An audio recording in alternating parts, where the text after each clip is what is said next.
gay categories of body type, like you could be a daddy, like I said, like Brad Pitt aged into like a daddy, like gray hair, salt and pepper, strong. Bears are like big guys, a lot of times hairy. Then you got your otters, who are, you know, like it's not a twink, because a twink is like a dolphin. An otter is like a hairy, chubby, somewhere between a twink and a bear. You got your otters.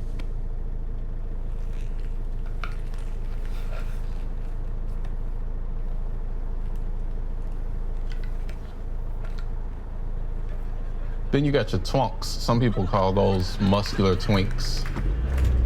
That was a clip from the reality show experiment. Everyone is still talking about the Jerrod Carmichael Reality Show. Okay, that scene with your father. Yeah. You are breaking down the different types of men in the gay world. Yeah, yeah. Right. And you're using some of the urban dictionary, if you will, description. Yeah, it's more like grinder terminology. Grinder terminology, the popular dating app, if you want to call it a dating app. We could call it that, yeah. Your dad looked like he was in a state of shock. Yeah, for sure. I wondered, was that staged? No. That's your dad's real reaction? No, that's my dad's real reaction. Was he tuning you out to deal with what you were saying? You know, there used to be, what's funny is things like that, and at one point I made him look at a picture of my boyfriend, and I showed him like my boyfriend in his boxers, fresh out the shower, and like he had that same reaction. Those things, but those type of antagonistic things, that I can do that easy. Like just kind of making a joke and doing a thing. That's the easy stuff to show my dad. So you were antagonizing him. Oh yeah. But I've always been antagonistic in that way. Okay, so people usually run from shame. You in this series seem to run into shame. Yeah. Why? For freedom. Yeah, thank you. Yeah, it's important because it's gonna be uncomfortable. The discomfort that people feel, and it could be embarrassing. I have a lot of embarrassing things in the show. I have things that I'm deeply, deeply ashamed of. But on the other side of that is freedom. On the other side of shame is, like, because now it's out there. I don't think I could surprise, like, we just met. I don't think I could surprise y'all anymore. Yes, you know what I mean? Like, well, I'm going to say the audience is applauding you. They're applauding the line. I don't believe you. Oh, okay. Go ahead. I don't. Ooh, this is where it gets deep. See, this is why I waited. I was like, okay. I don't believe you feel freer. Oh, okay. I don't. I think that when I read things where you say you call yourself a villain of your own show, that does not say freedom to me, because we should never be the villain in our own lives and our own stories. And I was curious about that. I'll say this: the freedom that you were talking about, that I do feel, it comes at a cost. It comes on the other side of discomfort. After filming the show, there was a time when I was definitely still like going through it. I had a lot of negative reactions within my own life to the conversations that we had.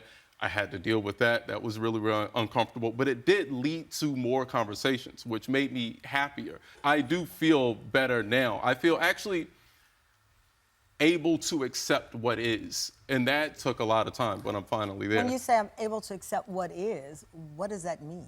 That means it sounds like great therapy, but what does it mean? Well, it means that as hard as I try and in both private and public to get my parents to change or understand me, maybe they never will. Maybe my parents will die unchanged, and that's okay. We'll get some Christmases and some Thanksgivings and some birthdays, and that's okay. So I'm watching the show. I'm invested in this relationship that you're in. It's a very complicated relationship. You're talking about how much your partner reads. Yes. And first of all, I talk about relationships like this. Like, it's hard enough to find somebody that you see eye to eye with, someone who understands you, someone who you want to understand better, someone you have fun with, you laugh with. So, like, if you can find that, thank God for that. So then brings me to the next question after the break. Yeah. You found somebody, and then you cheated. Coming up, more of what happened after the break.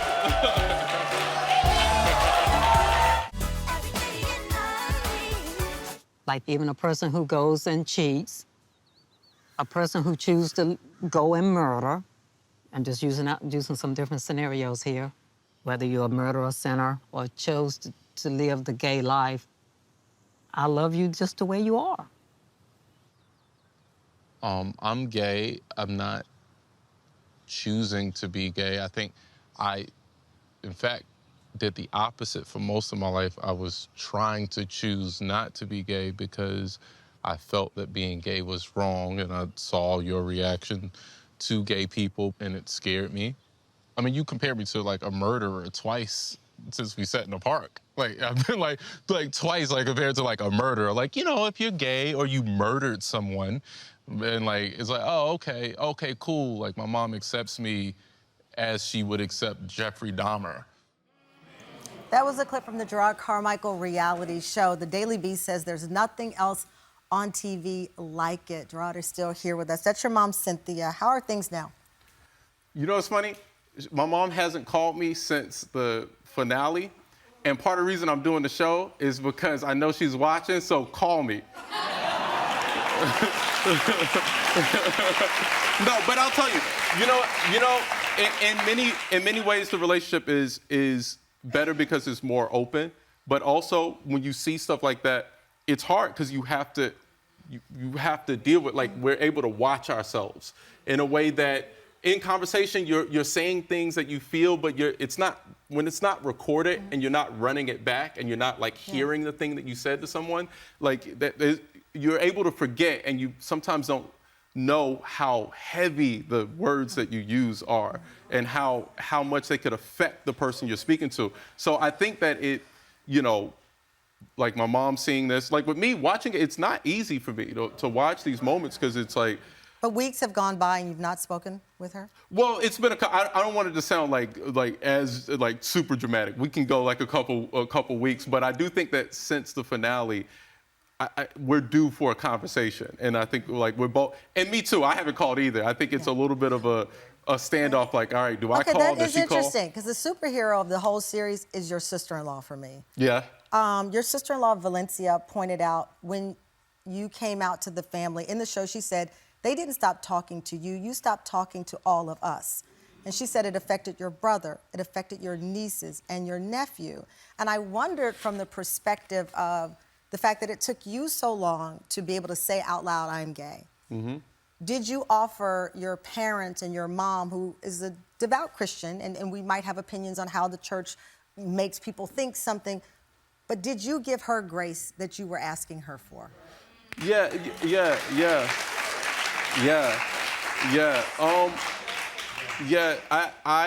I for sure fell back from my family because of a lot of shame. I didn't feel fully accepted by my mom, and that it hurt to be in a room and not to be able to bring my full self to someone that I love that much. It made me fall back. And look, it's been a few years, and I don't know how grace works. And I don't know how. You know how it works. Well, I'm saying. You know why? Because you asked for it. I asked for understanding. And that's grace. Yeah, I asked for some understanding. But I'm someone who I don't go down without a fight. Like the show is the fight. Like I'm like, I'll bring in an HBO budget to try and get us to understand each other. Yeah, like I'll bring in anything that I can. So your mom and you are still working this relationship out and the understanding and where that goes. And it may never it may never change. That's what I'm saying, that I'm at a place where I can accept that. Because I've heard people talk about it in the past.